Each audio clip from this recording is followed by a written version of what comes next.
बिस्मिल्लाहिर्रहमानिर्रहीम। शुरू अल्लाह के नाम से जो बड़ा मेहरबान निहायत रहम वाला है।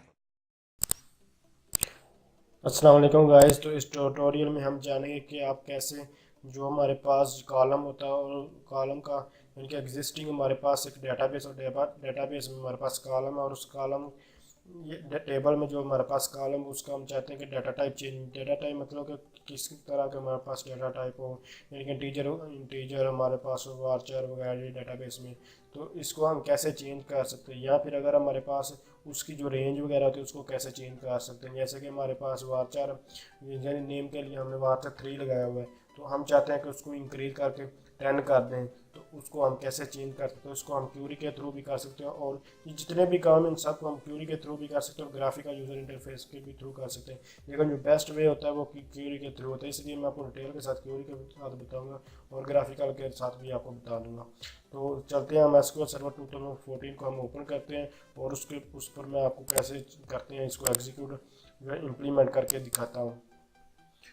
हमारे पास जो डेटाबेस पहले से बनी हुई काउंट के नाम से, इसी तरह CUNT के नाम से, तो उसके बाद हमारे पास टेबल स्टूडेंट के नाम से, और इसमें ये मुख्तलिफ कॉलम्स वगैरह हैं। तो इसमें अब मैं आपको दिखाऊंगा कि आप कैसे डाटा टाइप चेंज कर सकते हैं। तो इसमें सब किसी की डाटा टाइप जो है वो चेंज कर सकते हैं। फ़र्ज़ क्या, ये हमारे पास आईडी है और आईडी के हमारे पास इंट है, तो मैं चाहता हूँ कि इसको मैं वार्चर कर दूँ। तो इसके लिए आपको सिंपल जो है अल्टर कीवर्ड लिखना, अल्टर के बाद जो टेबल कीवर्ड लिखना होगा, टेबल कीवर्ड के बाद टेबल का नाम, स्टूडेंट्स स्टूडेंट्स टेबल का नाम आ गया। और उसके बाद हम चूँकि इसमें ये जो इंट है ये चेंज करना चाहते हैं, तो यहाँ आप सिंपल यहाँ अल्टर यानी कि अल्टर ये हमारे पास फिर कीवर्ड लिखा जाएगा, और उसके बाद कॉलम के बाद उस कॉलम का नाम जिसका आप डेटा टाइप चाहिए। तो मैं इंट के कर यानी कि आईडी का जो है ये हमारी आईडी का इंट है यहाँ, तो इंट को मैं चेंज करना चाहता हूँ वारचार में। तो यहाँ उस टेबल का आईडी और आईडी के बाद यहाँ मैं वारचार लिख दूँगा, वारचार जैसे कि 20 में लिख देता हूँ। तो ये मैंने 20 लिख दिया और उसके बाद सेमीकोलन लगाता हूँ।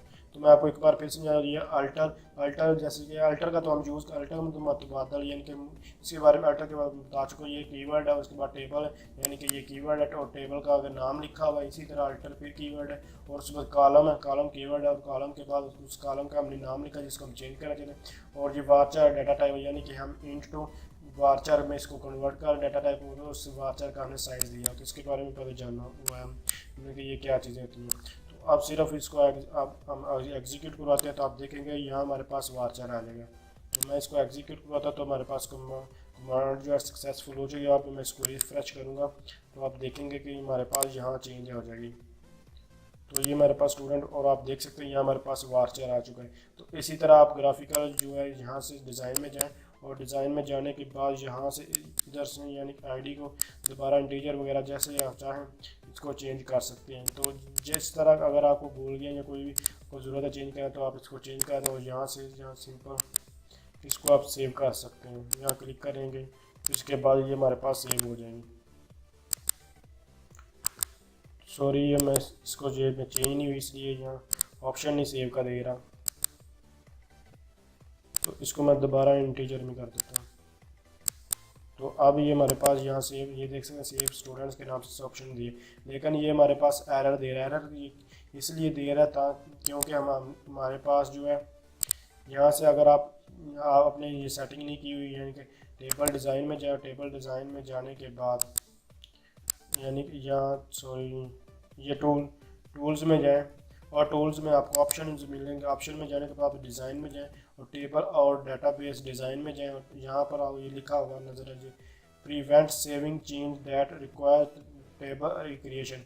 तो अगर आप इसको अनचेक कर देंगे तो इससे आप चेंज कर सकते हैं। तो इसको ओके करेंगे, तो ओके करने के बाद अगर अब हम इसको सेव करना चाहें तो ये हमारे पास सक्सेसफुली जो है ये देख सकते हैं सेव हो चुका है। अब इसको हम रिफ्रेश करेंगे तो ये आप देखेंगे आप हमारे पास वार्चर है, तो ये दोबारा इंट में आ जाएगी। तो जिस तरह चाहें, जिस डेटाबेस को आप चेंज करना चाहें इस तरह कर सकते हैं। दोनों मेथड मैंने आपको बता दिया, तो देख सकते हैं इंट में आ चुका है। तो जैसे जो भी आपको इजी लगे आप वो यूज़ कर सकते हैं। तो इसके बाद मैं आपको बताता हूँ कि आप अगर ये हमारे पास अगर ये 20 है तो आप चाहते हैं कि ये हमारे पास, आप तो ये इंट में हो चुकी है, अगर मैं कोई और ले लेता हूँ यहाँ से, तो कुछ भी ऐसे कि ये हमारे पास ये सब्जेक्ट में यानी कंट्री है, कंट्री में 70 लिखी हुई है, तो 70 की बजाय हम इसको काम कर सकते हैं।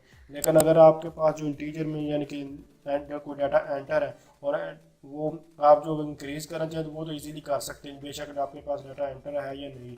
लेकिन अगर आप कम करना चाहते हैं और डाटा से वो बड़ी है तो इस तरह आप जो है वो इसको चेंज नहीं कर सकते। अगर आप डाटा को कम करेंगे यानी कि उसका साइज़, तो फिर आप इसको काम भी कर सकते हैं।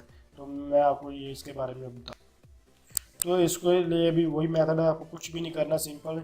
अगर आप चाहते हैं कि यहाँ से जो ये जो कंट्री है, तो कंट्री का हमारे पास जो 70 है इसको हम 90 करना चाहते हैं, तो यहाँ 90 भी आप कर सकते हैं। जैसे कि यहाँ सिंपल मैं इसको कंट्री का जो यानी कि कॉलम उसका नेम लिखूँगा COUNTRY कंट्री, और उसके बाद हमारे पास ये वारचार में तो इसको मैं 90 करना चाहता हूँ। तो आप इंक्रीज़ भी कर सकते हैं, डिक्रीज़ भी जैसे चाहें आप। तो इसको लिखने के बाद मैं इसको एग्जीक्यूट करूँगा, तो ये हमारे पास कमांड जो सक्सेसफुल हो चुकी है। तो कंट्री में अब 70 है तो ये 90 हो जाएगी। सॉरी, इसको ओपन वाले, तो यहाँ रिफ़्रेश करता हूँ, उसके बाद मैं कॉलम को ओपन करता हूँ, तो आप देख सकते हैं कंट्री की जो है ये 90 हो चुकी है। तो इस तरह इसको आप चेंज कर सकते हैं। तो अगर आप समझते हैं कि ये वीडियो हेल्पफुल है तो इसको लाइक कीजिए, और अगर आपको IT के रिलेटेड कोई भी इन्फॉर्मेशन चाहिए तो आप कमेंट्स कर सकते हैं। थैंक्स फॉर वॉचिंग, अल्लाह हाफिज़।